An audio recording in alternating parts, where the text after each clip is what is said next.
अखिलं परिशीलयन्तम् अष्टाङ्गयोगकलनाश्च महावतारि त्वं भक्तिधर्मकमलं शरणं प्रपद्ये श्वासेन साकमनुलोमविलोमवृत्त्या स्वान्तर्बहिश्च भगवत्युर्गानुजस्य पूरे गतागतजलाम्बुधिनोपमेयं त्वं भक्तिधर्मकलयं शरणं प्रपद्ये बाह्यान्तरेन्द्रियगणश्वसनाधिदेव मृत्युद्भवस्थितिलयामपि जायमानं स्थित्वा ततः स्वमहसा पृथक्क्षमाणं त्वं भक्तिधर्मकमलं शरणं प्रपद्ये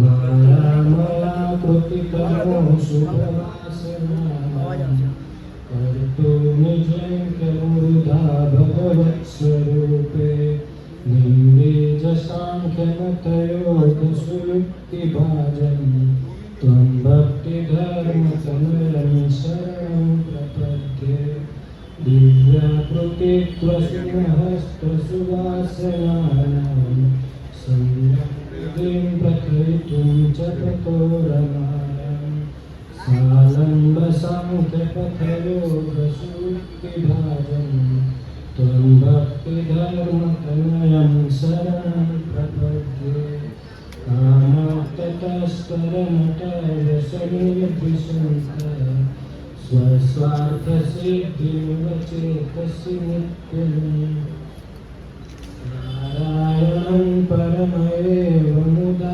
स्मरन्तं त्वं भक्तिधर्मकमलं शरणं प्रपद्ये साध्वीचकोरसर्भास्तिनिकालकण्ठ कोकानिज्येष्ठविषयेषु यथेव लग्नं मूर्तो तथा भगवतोऽत्र मुदाति लग्नं त्वं भक्तिधर्मकमलं शरणं प्रपद्ये स्नेहातुरस्त्वसमभयातुरानयामि यद्वक्षुदातुरजनश्च विहाय मायां दैन्यं भजे गृहसत्सु तथा चरितं त्वं भक्तिधर्मकमलं शरणं प्रपद्ये।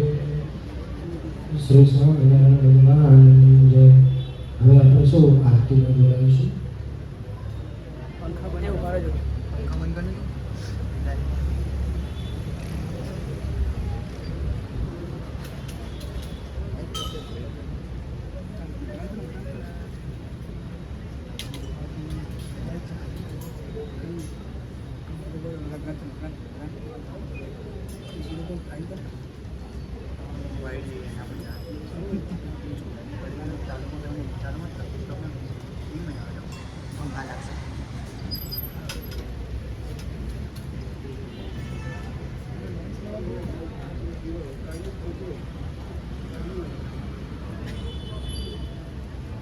આપણી પારણ કથાનો મુખ્ય વિષય છે ચાર યુગની વેદના.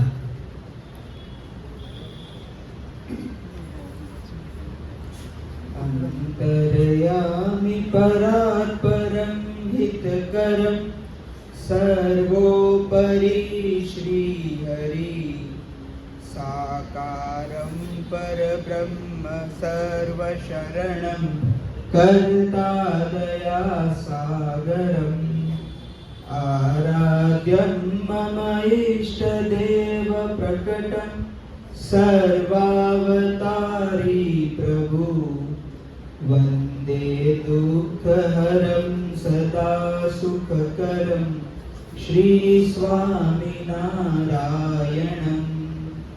श्री स्वामिनारायण ભગવાનની જય.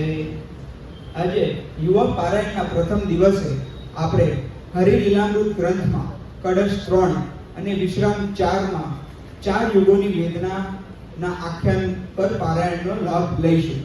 સદગુરુ નિષ્કુળાનંદ સ્વામીએ ભક્ત ચિંતામણી ગ્રંથમાં ભગવાન સ્વામિનારાયણના વિશેષણ તરીકે દરેક પ્રકરણના અંતિમ ભાગમાં શ્રીમદ એકાંતિક ધર્મ પ્રવર્તકનો સંબોધન કરેલી છે. શ્રીજી મહારાજનું આ પૃથ્વી પરનું પ્રાગટ્ય એકાંતિક ધર્મ સિદ્ધ કરવા માટે જ હતું. પ્રાગટ્યનો હેતુ દર્શાવતા તેઓ ગઢડા મધ્ય 46માં જણાવે છે કે પોતાના એકાંતિક ભક્તના જે ધર્મ તે પ્રવર્તાવાને અર્થે જ ભગવાન પ્રગટ થાય છે. તો વળી કાર્યાની 5માં કહે છે કે પોતાના જે પ્રેમી ભક્ત તેના મનોરથ પૂરા કરવા એ જ ભગવાનને પ્રગટ થયાનું પ્રયોજન છે અને તે ભેળું અસંખ્ય જીવોનું કલ્યાણ કરે છે અને ધર્મનું સ્થાપન પણ કરે છે. આવા કલ્યાણકારી હેતુઓ સાથે પરબ્રહ્મ ભગવાન સ્વામિનારાયણ સંવત 1837ના ચૈત્ર સુદ નોમના દિવસે છપૈયા ગામે પ્રગટ થયા. બાળપણમાં તેઓએ અનેક દિવ્ય લીલાઓ કરી, પણ તેમાં પોતાનો હેતુ ભૂલ્યા નહોતા અને નીલકંઠ વર્ણિ વિશે જ્યારે વર્ણ વિચરણ કર્યું ત્યારે પણ તેઓ પોતાનો હેતુ ભૂલ્યા નહોતા. અનંત જીવના કલ્યાણ અર્થે નીલકંઠ વર્ણિએ 11 વર્ષની વયે ગૃહ ત્યાગ કરીને કલ્યાણ યાત્રાનો પ્રારંભ કર્યો.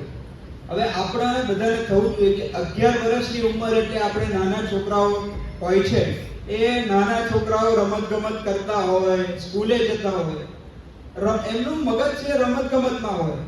ત્યારે નીલકંઠ વર્ણિએ 11 વર્ષની ઉંમરે ગૃહ ત્યાગ કરીને કલ્યાણ યાત્રાનો પ્રારંભ કર્યો.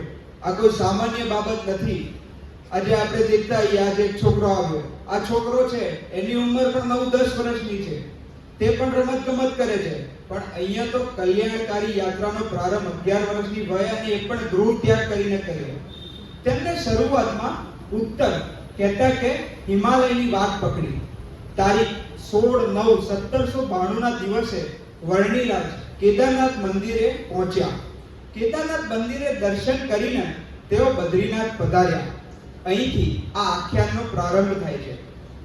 મંદિર બદ્રીનાથનું તા આસન કરી એકાંત, ધ્યાન મુદ્રાએ ધર્મ સુત બેઠા શરીર મન કરી શાંત. બદ્રીનાથના મંદિરમાં નીલકંઠ વર્ણિ જ્યારે દર્શન કરતા ત્યારે તે મંદિરના પૂજારી જે જ્યોતિર્મઠના વિજરાવટ શાખે ઓળખાય છે, તેઓ વર્ણિરાજની દિવ્ય મનોહર મૂર્તિમાં આકર્ષાઈ ગયા હતા. તેમને ઘણા બધા યાત્રિકોને જોયા હતા, પરંતુ નીલકંઠ વર્ણિની જે દિવ્ય મનોહર મૂર્તિ હતી તેમાં તેની ચિત્તવૃત્તિ આકર્ષાઈ ગઈ હતી. અને જ્યારે તેને વર્ણિના ચરણારવિંદની છાપમાં 16 ચિહ્નો જોયા ત્યારે તો તેને ઘણો અહોભાવ થઈ ગયો. તે દરરોજ બદ્રીનારાયણનો પ્રસાદ નીલકંઠ વર્ણિને એકદમ રાજી ખુશીથી જમાડતા. એક દિવસે બદ્રીનાથ મંદિરમાં એક અતિશય દુઃખી, પાતળો, ઉદાસ, જેના આંખમાંથી સતત આંસુ વહ્યા કરતા હતા, તેવો બ્રાહ્મણ નીલકંઠ વર્ણિના દર્શને આવ્યો. ત્યારે નીલકંઠ વર્ણિએ પૂછ્યું, તમે કોણ છો? તમારે શું દુઃખ છે? ત્યારે તે વિપ્ર બોલ્યો, તે વિપ્ર બોલ્યો કરીને પ્રણામ, હે સ્વામી મારું સતયુગ નામ, મારા સમાનું નથી ધર્મ આજ, હું દુઃખી છું તે થકી રાજ રાજ, ધર્મ પ્રવર્તા વનને જ કાજ, તમે દર્યો છે પ્રભુ દેહાજ, આશા કરું કી કરવું તમારો, સ્થાપો પ્રભુજી શુભ ધર્મ મારો, મારે સમ સૌ તપ સાધુ કરતા, વને વસીને તવ ધ્યાન ધરતા, તે ધર્મ સ્થાપો વરે જ માંગુ, પ્રભુ તમોને લડી પાય લાગુ, સુણી પ્રભુએ દિલ ધારી લીધું, તે યુગને ત્યાં વરદાન દીધું, સ્થાપીશ હું સામ વ્રત ધર્મ તારો ત્રણે યુગોથી પણ તે હન્યારો. શ્રીજી મહારાજે ખરેખર પોતાની હયાતીમાં જ તપવ્રતનું કહેતા કે સતયુગના આચરણનું સ્થાપન કર્યું. શ્રીજી મહારાજે 114 પ્રકરણોમાં તાવી અને તપસ્વી એવા 500 પરમહંસોનું નિર્માણ કર્યું. તે પરમહંસો પાસે શ્રીજી મહારાજે કેવું તપ કરાવ્યું, કેવા હતા તે પ્રકરણો, હવે આપણે તે પ્રકરણો જાણીશું. પહેલા, ભિક્ષા માંગતા જે આવે તેના ઘોડા કરીને ખાવા. હવે આજે આપણે બધાને અલગ અલગ જાતના સ્વાદ જોતા ખાઈએ છીએ.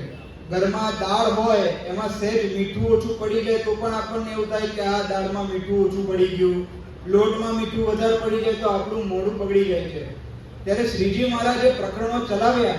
એમાં પહેલું છે કે ભિક્ષા માંગતા જે આવે તેના ઘોડા કરીને ખાવા. એનો મતલબ એ છે કે પત્તરમાં જે પણ ખાવાનું આપે તેને પહેલા નીચોવી દેવાનું પાણીમાં, અને તે જ્યારે સ્વાદ વિનાનું થઈ જાય કે જેમાં ત્યારે કોઈ સ્વાદ રહે નહીં ત્યારે તેના ઘોડા કરીને, એટલે આપણે જે કહીએ લાડુ કરીને ખાવાનું. હવે આ વસ્તુ આપણે વિચારીએ તો આપણને સામાન્ય લાગે. આપણે ઘરે પણ એકવાર પ્રયત્ન કરી જોઈશું કે જે સ્વાદ વિનાનું ખાવાનું હોય તે ખાઈ જોઈએ, આપણને ભાવશે જ નહીં. પણ શ્રીજી મહારાજના જે પરમહંસો હતા તે હોંશે હોંશે આ પ્રકરણો છે તે ચલાવતા અને તેને રાજી ખુશી માનતા પણ ખરા. બીજું, મન માંગે તે ન આપવું. ત્રીજું, શિયાળામાં પાણીમાં પોતાની શ્રદ્ધા પ્રમાણે બેસવું. હવે આપણે શિયાળામાં બધાના ઘરે ગીઝર હશે, વોટર હીટર હશે, સહેજ પણ આપણને ઠંડી લાગે, અમને ચોમાસું છે તો આપણા ઘણાના ઘરે છે આપણે ગીઝર ચાલુ કરીને ગરમ પાણીથી નાહતા આવીએ. આમાં શિયાળામાં ઠંડા પાણીમાં બેસવાની વાત છે, પોતાની શ્રદ્ધા પ્રમાણે બેસવું. સન્માન મળે ત્યાં ફરી ન જવું. સારી ભિક્ષા મળે તો કામ બદલી દેવાનું. ખટરસ નહીં ખાવાના, એટલે નિસ્વાદ ખાવાનું. પાથર્યા વિના પૃથ્વી ઉપર નીચે બેસવાનું. ગામની બહાર વગોળમાં જ્યાં સાદ ના સંભળાય, એટલે કે આપણને અવાજ ના સંભળાય, ત્યાં મોડી રાત્રે ધ્યાન કરતા બેસવાનું. કંતાન વગેરે આવું બધું કરવાનું. આ પ્રકરણોની વિગત સાંભળતા આપણા હાંજા ગગડી જાય. આપણે એક એક વિગતો જાણી તો તમે દેખી શકો છો કે આ વિગતો એટલી અઘરી છે કે આપણને વિચારીએ તો આપણા હાંજા ગગડી જાય છે. પણ પરમહંસો હતા એ હોશે હોશે આ જેટલા પ્રકરણો છે તે બધાને માન્ય ગણ્યા હતા. આમ શ્રીજી મહારાજે પોતે નીલકંઠ વર્ણિ દેશે ઉચ્ચતમ તપવ્રત કર્યા અને પોતાના પરમહંસો પાસે પણ આવા આંકડા તપવ્રત કરાવ્યા. આપણા ગુરુવર્યોએ પણ આવા તપવ્રત કરીને સતયુગના અજવાળા ચારે ઓર પાથરેલા છે. સંમત 1993-94 ની વાત છે. ગોંડલમાં હરિભક્તોએ રસોઈ આપી હતી. તે રસોઈ યોગીજી મહારાજે ઠાકોરજીને થાળ કરીને બધા હરિભક્તોને પ્રેમથી જમાડી. જ્યારે બધા હરિભક્તો બપોરે કથામાં આવીને બેઠા ત્યારે શાસ્ત્રીજી મહારાજે પૂછ્યું, જોગી મહારાજ ક્યાં છે? તે જમ્યા કે નહીં? હરિભક્તો જ્યારે તપાસ કરવા ગયા ત્યારે યોગીજી મહારાજ વાસણ ઉટકતા હતા. હરિભક્તોએ પૂછ્યું તો કહે, આજે મારે ઉપવાસ છે. વળી બધા હરિભક્તોને આશ્ચર્ય થયો, કારણ કે આજે બારસ હતી અને એકાદશીનો નિર્જળા ઉપવાસ તો તેમને કર્યો જ હતો. આવા બે ઉપવાસ તો તેઓ ઘણીવાર કરતા. હરિભક્તોએ શાસ્ત્રીજી મહારાજને યોગીજી મહારાજના ઉપવાસ ન કરવા દેતા કહ્યું. ત્યારે શાસ્ત્રીજી મહારાજે કીધું કે તમને બધાને તો આવું થાય છે, પણ યોગીજી મહારાજના ચહેરા ઉપર તો જુઓ, બસે લોહી જોડ્યો એવું લાગે છે. અરે આ તો જૂનાગઢના જોગી છે, અમને તો ઉપવાસના દિવસે પણ અમૃતના ઓળકાર આવે છે. તેવી જ રીતે પ્રમુખ સ્વામી મહારાજે પણ 55 વર્ષની ઉંમર સુધી દર વર્ષે 1 મહિનો ધારણા પારણા કરતા. હવે આપણને આમાંથી ઘણા બધાને ખ્યાલ હશે ધારણા પારણા એટલે શું, તો પણ હું વિગત જણાવી દઉં. ધારણા પારણા એટલે એવું વ્રત કે જેમાં એક દિવસ આપણે નિર્જળા ઉપવાસ કરવાનો હોય. હવે આપણને પ્રશ્ન થાય કે નિર્જળા ઉપવાસ શું? અમુક લોકોને થતો હશે કે નવો શબ્દ સાંભળ્યો, નિર્જળા ઉપવાસ. નિર્જળા ઉપવાસ એટલે 36 કલાક રાત્રે 12 વાગ્યાથી લઈને બીજા દિવસે સવારના 8 વાગ્યા સુધી કે પારણા ના કરો ત્યાં સુધી પાણીનું એક ટીપું પણ નહીં પીવાનું. ખાવાનું તો બહુ દૂરની વાત છે. આને કહેવાય નિર્જળા ઉપવાસ. એક દિવસ નિર્જળા ઉપવાસ કરવાનો અને બીજા દિવસે જમવાનું. આવી રીતે આવો ઉપવાસ પ્રમુખ સ્વામી મહારાજે 55 વર્ષની ઉંમર સુધી દર વર્ષે 1 મહિનો કરતા. તાપ તડકો હોય, ગરમી હોય, કોઈ બીમારી હોય, તેમણે કાંઈ ગણકાર્યું જ નથી. વળી પારણાનો સમય થાય ત્યારે પારણા કરવાના થાય ત્યારે પણ સવારના 7-8 વાગી જતા. અને ઘણી વાર તો નિર્જળા ઉપવાસ હોય એ દિવસે તે બપોરે સૂઈ નથી ગયા. કથા, નગર યાત્રા, પધરામણી, જાહેર સભા આ બધું તો તેમને સળંગ ચાલતું જ રહેતું. આવું તો વર્ષો સુધી કરવું કઠણ છે. સાલ 1956-57 ની વાત છે.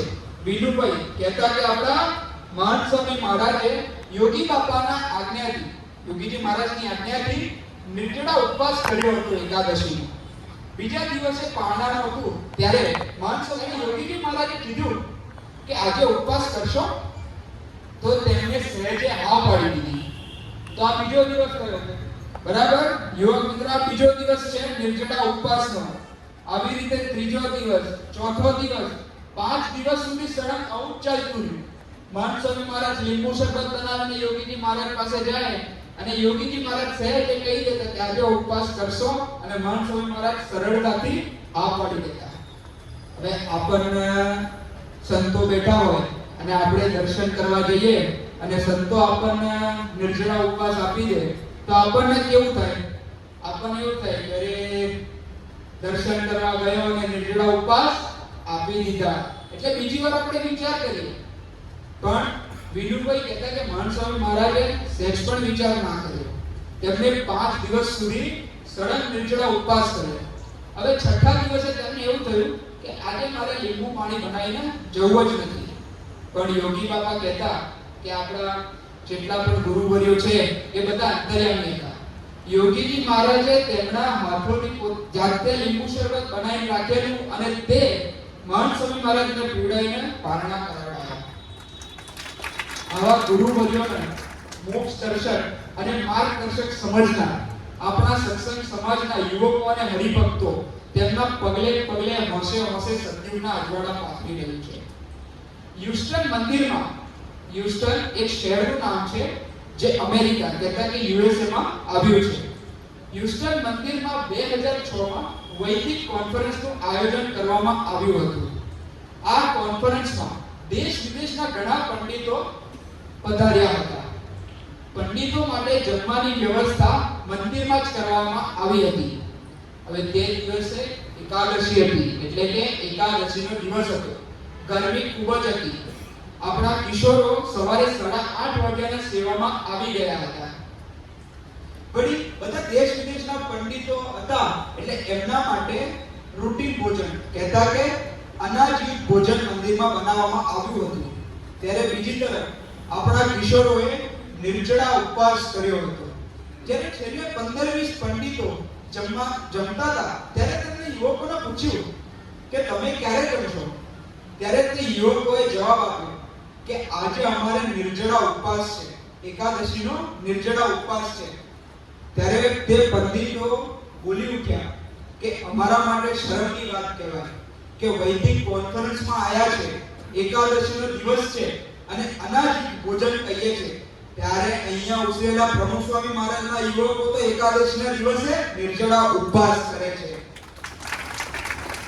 તારીખ 13/8/2022 અમદાવાદ. સવારે સ્વામીશ્રીની પૂજા બાદ તાવી અને તપસ્વી એવા હરિભક્તો અને યુવકોનો પરિચય આપવામાં આવ્યો હતો.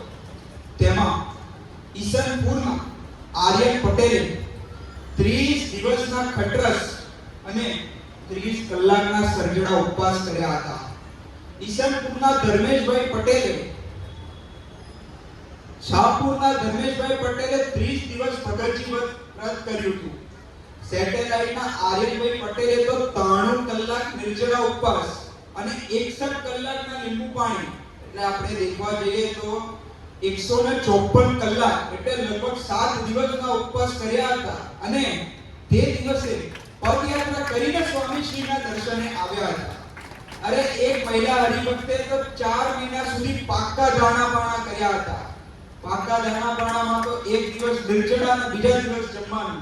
કાચા દાણા-પાણામાં તમે ફરાળ કેવો અંગીકાર કરી શકો, પણ પાક્કા દાણા-પાણા કર્યા હતા અને એ પણ સળંગ 4 મહિના સુધી.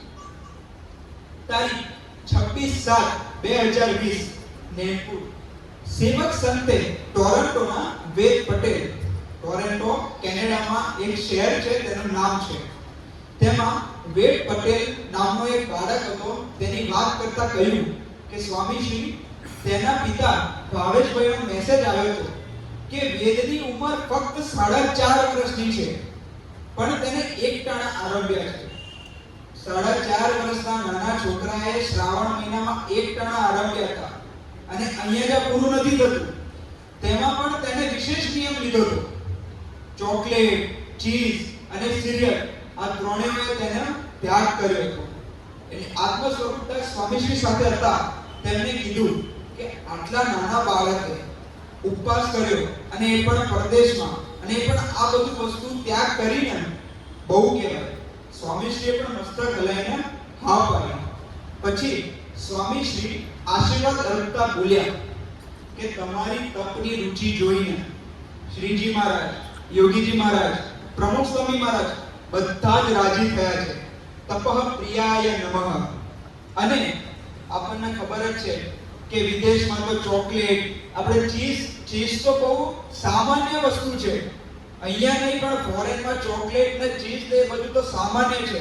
તો સ્વામીશ્રી એવું કીધું કે તમારે ત્યાં તો આ બધું વસ્તુ હોય જ, તો પણ તમે તેનો ત્યાગ કરીને એક ટાણા આરંભ્યા છે. પ્રમુખ સ્વામી મહારાજ અને શ્રીજી મહારાજ બધા જ રાજી થયા છે. ત્યારે આત્મ સ્વરૂપતા સ્વામીએ કીધું કે આ બધા મુક્તો જ છે. સ્વામીશ્રીએ સમર્થનમાં હા પાડી.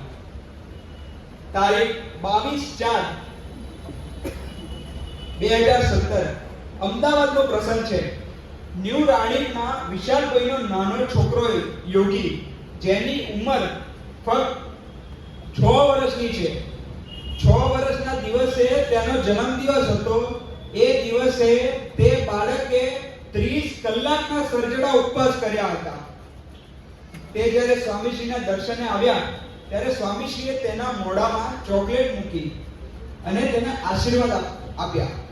સ્વામીશ્રી જ્યારે પોતાના શયન કક્ષ છે, નીચ કક્ષ છે, ત્યાં પાછા જતા હતા ત્યારે તેમને સંતને કહ્યું કે આ બાળકના તો જન્મદિવસના દિવસે પણ ઉપવાસ કરવાની ઈચ્છા થાય છે. તો આ બધા આપણે જેટલા પ્રસંગો સાંભળ્યા, આ રીતે શ્રીજી મહારાજે અને આપણા ગુરુવર્યોએ કલિયુગમાં સતયુગનું કહેતા કે તપ વ્રતનું આચરણ કરીને સતયુગની વેદનાને વિહારી. ત્યારે વળી બીજો એક ક્ષત્રિય પુરુષ કહેતો કે ત્રેતાયુગ રડતો રડતો વર્ણિરાજ પાસે આવ્યો અને બોલ્યો, કહે પ્રભુ હે નર કોણ તું છે, કરે ગણું રોદન કષ્ટ શું છે, સુણો કહું હે હરિ સર્વ વેતા, જાનું મને તો જુગ નામ ત્રેતા, મારે સમે સૌ જન યજ્ઞ કરતા, તેથી સુરો સંકટ સર્વ હરતા, હે નાથ ભૂમા મુજ ધર્મ સ્થાપો, એવું મને તો વરદાન આપો, કહે હરિયજ્ઞ ગણા કરીશ, હું ધર્મ તારો અતિ આચરીશ, જ્યાં ભક્ત વાળો બહુ ભૂમિ ભાગ,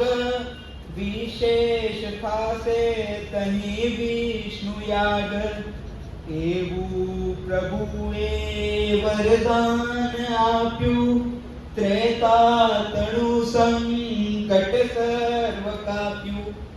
શ્રીજી મહારાજના સમયમાં હિન્દુ વિધિ વિધાનોમાં યજ્ઞનું આચરણ કહેતા કે યજ્ઞ ખૂબ જ થતા હતા. વળી તે યજ્ઞમાં પશુ બલિનું, કે આપણે કહીએ કે પશુનું જે આપણે બલિ ચડાવવામાં આવે, પશુ બલિ ચડાવવામાં આવતી અને તે પશુના માંસને પ્રસાદ રૂપે આપવામાં આવતું.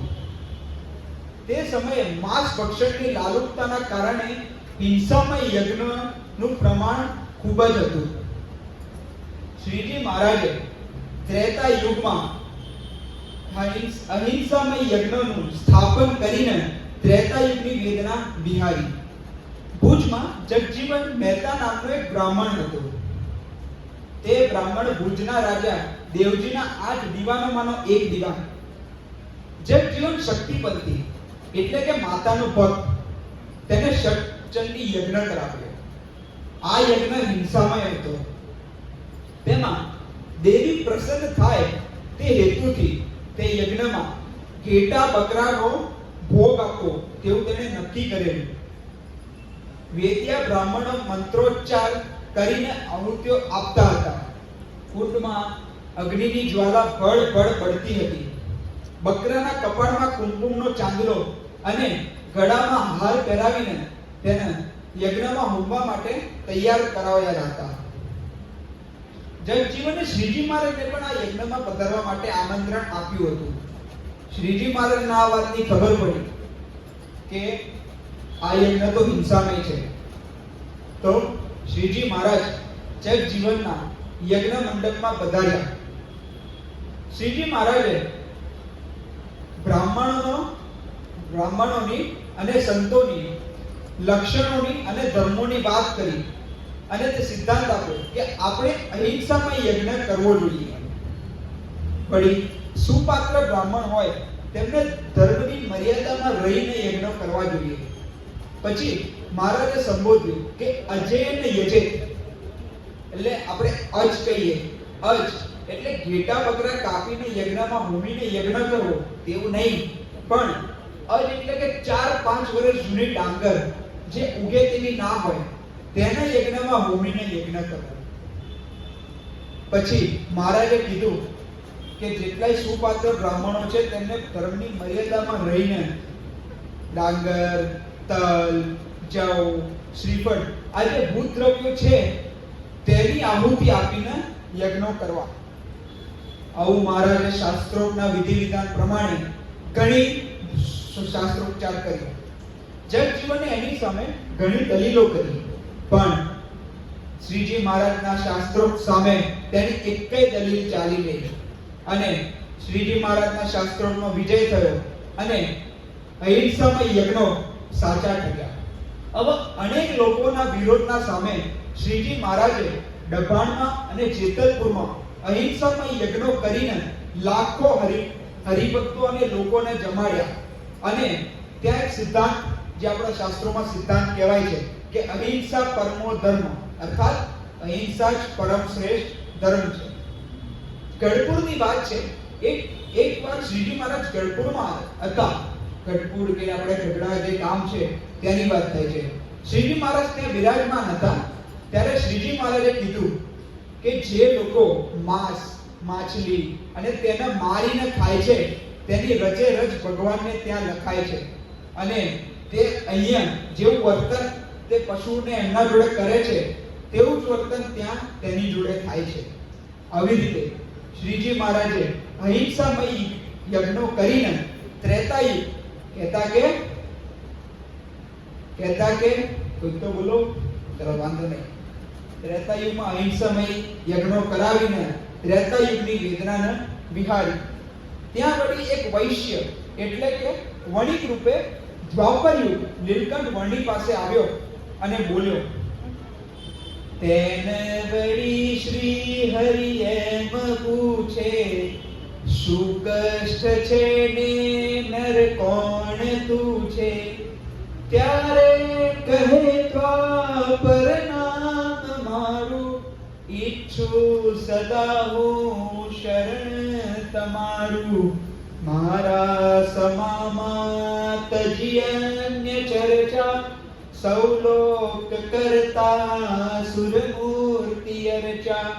સધર્મ સાથે શુભ ભક્તિ માર્ગ ભૂતો હણી તે કર્યો કુમાર્ગ આ કાળમાં ભક્તિ પંથે જનારા તે ધર્મથી ભ્રષ્ટ દિશે થનારા કહું અધર્મી તણી ભક્તિ કેવી નદી નિહાળી જળહીન જેવી મારા સમાનો શુભ માર્ગ જેહ જેમ ચલાવો જન્મધ્ય તેહ મોટા રૂડા મંદિર તો રચાવો તેમાં સુરોની મૂર્તિ સ્થપાવો ઉપાસના માર્ગ મૂલ્ય સ્થાપો હે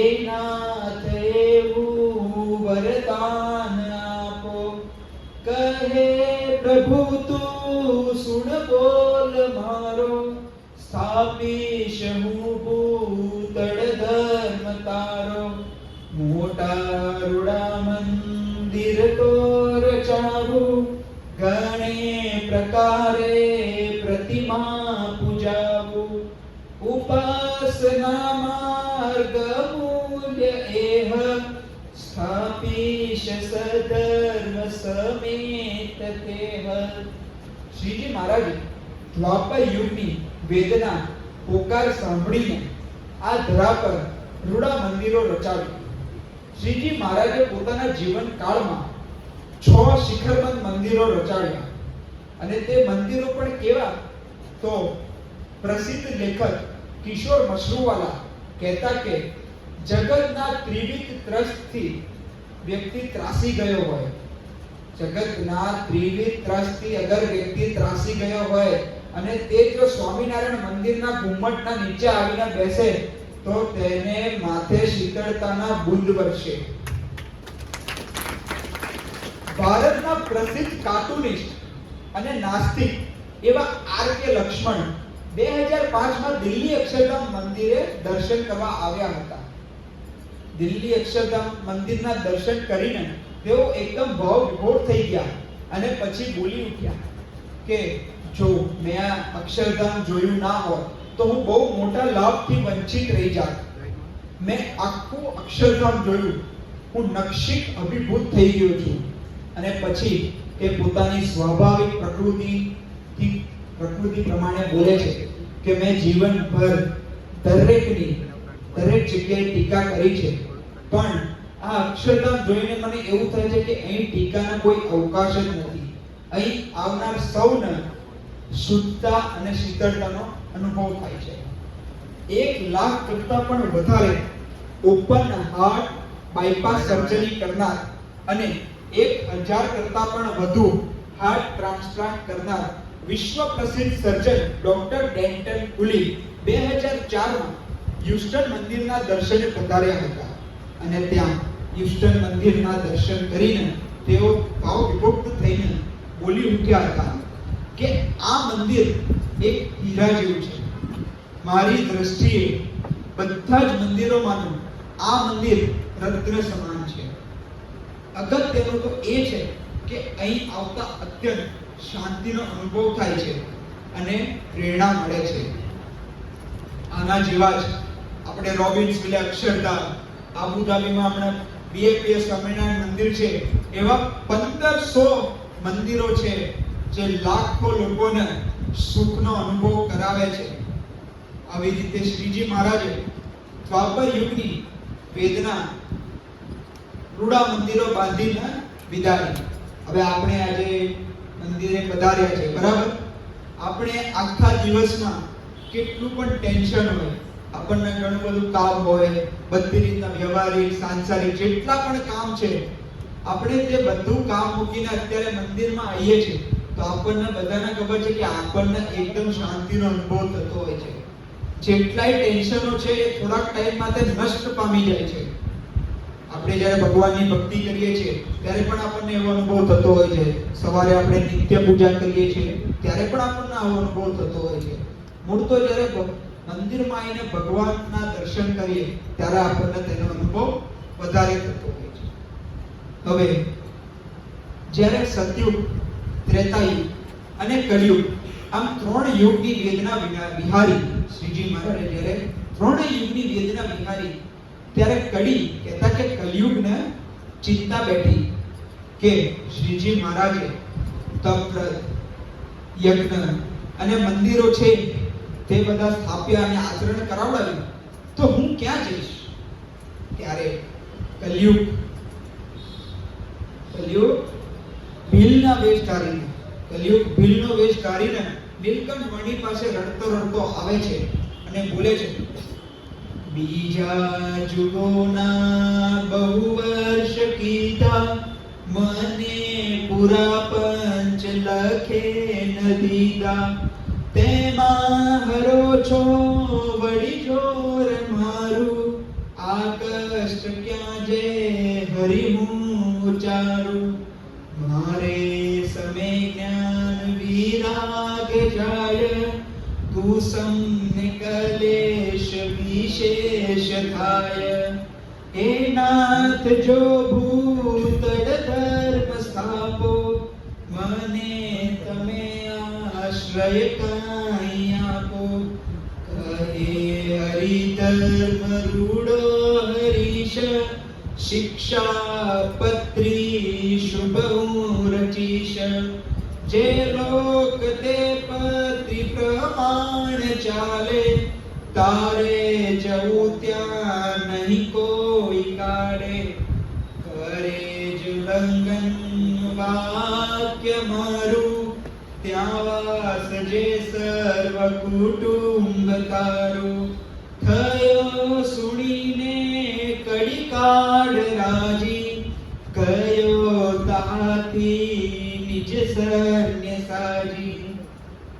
શ્રીજી મહારાજે કડીને કહેતા કે કલિયુગને કીધું કે હું શિક્ષાપત્રી ગ્રંથ રચીશ અને તેમાં આચાર વિચારના નિયમો લખીશ, જે તે મુજબ ફરજ છે, એટલે કે જે શિક્ષાપત્રીના નિયમ છે તેનું પાલન કરશે ત્યાં તારે બિલકુલ ના જવું, અને જે તેનું ઉલ્લંઘન કરે ત્યાં તારે મોકળે મને જવું. શ્રીજી મહારાજે 212 શ્લોકની શિક્ષાપત્રી સત્સંગ સમાજને એક કવચ, કહેતા કે સુરક્ષા કવચ રૂપે આપી છે. જે આ કવચનું ધારણ કરશે, એટલે કે જે આ શિક્ષાપત્રી પ્રમાણે વર્તશે, તેને માયાના બાણ નહીં લાગે. વર્તમાન કાળે મહંત સ્વામી મહારાજે પણ આપણને આધુનિક સમયની ગીતા, કહેતા કે આધુનિક સમયની શિક્ષાપત્રી એટલે કે સત્સંગ દીક્ષા ગ્રંથ છે તે ભેટમાં આપ્યો છે. આપણે ઘણા બધાની પૂજામાં, પછી આપણે સત્સંગ દીક્ષાની ઘણી બધી આપણે તુલા પણ કરી છે, આપણે પૂજામાં પણ રોજ વાંચીએ છીએ. તેના આધુનિક સમયની ગીતા પણ ગણવામાં આવે છે, જે મહંત સ્વામી મહારાજે આપણને પ્રસાદ રૂપે આપણા પર બહુ જ કૃપા કરીને આપણને લખીને આપ્યો છે. નવસારી સ્થિત હતા બાપા, ત્યારે તેમણે આ ગ્રંથનું સ્થાપન કર્યું હતું, લખ્યો હતો. મહંત સ્વામી મહારાજે પોતાના સ્વ હસ્તાક્ષરે આ સત્સંગ દીક્ષા ગ્રંથનું નિરૂપણ કર્યું છે કે સત્સંગ દીક્ષા શાસ્ત્ર એ મહારાજનું સ્વરૂપ છે. સત્સંગ દીક્ષા શાસ્ત્ર સર્વ શાસ્ત્રનો સાર છે. આવું મહંત સ્વામી મહારાજે સ્વ હસ્તાક્ષરે લખ્યું છે.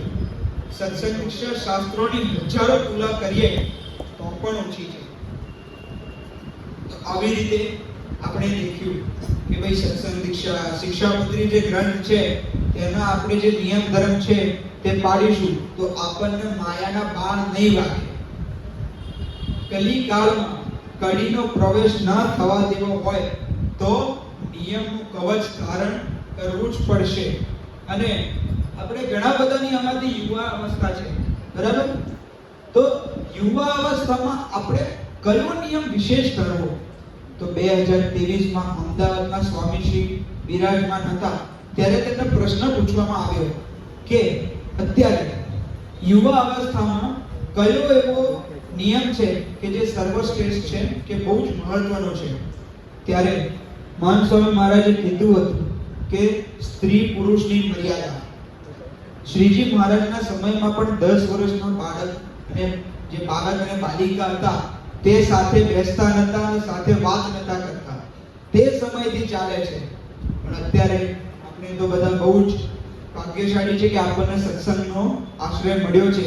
બાકી આપણે ઘણા વાર દેખતા હોઈએ છીએ કે સ્ત્રી પુરુષ મર્યાદા જે લોકો ઉલ્લંઘન કરે છે, આપણે દેખતા હોઈએ છીએ કે ઘણા યુવક યુવતીઓ છે તે બાઇક ઉપર ફરતા હોય છે અને તેના કેટલા ગંભીર પરિણામો આવે છે તે આપણે સોશિયલ મીડિયામાં છેલ્લા કેટલાય ટાઈમથી આપણે દેખીએ છીએ અને આપણા બધાને ખ્યાલ છે કે સ્ત્રી પુરુષ મર્યાદા અગર આપણે નહીં જાળવીએ તો બહુ જ ભયંકર આપણને પ્રોબ્લેમ થાય છે. તેનાથી ઘણી બધી વસ્તુ આપણામાં નષ્ટ થતી હોય છે. આપણે કહીએ કે જે મગજ છે, મગજમાં જે જ્ઞાન તત્વો હોય છે એમાં પણ જે અમુક નિયમ છે તે ના ધારીએ તો નષ્ટ થાય છે. તો આવી રીતે શ્રીજી મહારાજે પહેલા તો આપણે સતયુગમાં તપવ્રતનું સ્થાપન કર્યું. બીજો ત્રેતાયુગમાં અહિંસામય યજ્ઞો કરાવ્યા. ત્રીજું કહેતા દ્વાપરયુગમાં રૂડા મંદિરો બાંધ્યા. અને ચોથો જે અત્યારે કલયુગ ચાલી રહ્યો છે તેમાં સદગ્રંથનું લેખન કર્યું. તો આવી રીતે આજની પારાયણની પૂર્ણાવધિમાં આપણે સૌ તને મને ધને સુખ્યા થઈએ. અને બીજું પારાયણમાં જે 4 યુગોની નિદ્રા છે, પહેલું આપણે સતયુગ પ્રમાણે તપવ્રત પાડી શકીએ. બીજું ત્રેતાયુગ પ્રમાણે આપણે અહિંસામય વસ્તુઓ કરીએ, અહિંસક રહીએ, કોઈની હિંસા કરીએ નહીં. ત્રીજું દ્વાપર યુગમાં જેમ રૂડા મંદિરો બાંધ્યા તો આપણે પણ તેમાં ભાગીદારી બનીએ, મંદિરમાં આવીએ. અને ચોથું કળિયુગમાં જે સદગ્રંથોનું રચના થઈ છે, કહેતા કે હમણાં જેવી રીતે આપણે વાત કરી કે શિક્ષાપત્રી અને સત્સંગ વિષયક ગ્રંથની મહારાજ અને સ્વામીએ આપણને લેખિત પ્રમાણ સ્વરૂપ આપ્યું છે, આશીર્વાદ રૂપ આપ્યા છે. તેના નિયમો પાડીએ અને સૌ તને મને ધને સુખ્યા થાય એ જ મહારાજના સ્વામી ચરણોમાં પ્રાર્થના. સ્વામી નારાયણ, સ્વામી નારાયણ, સ્વામી નારાયણ, સ્વામી નારાયણ.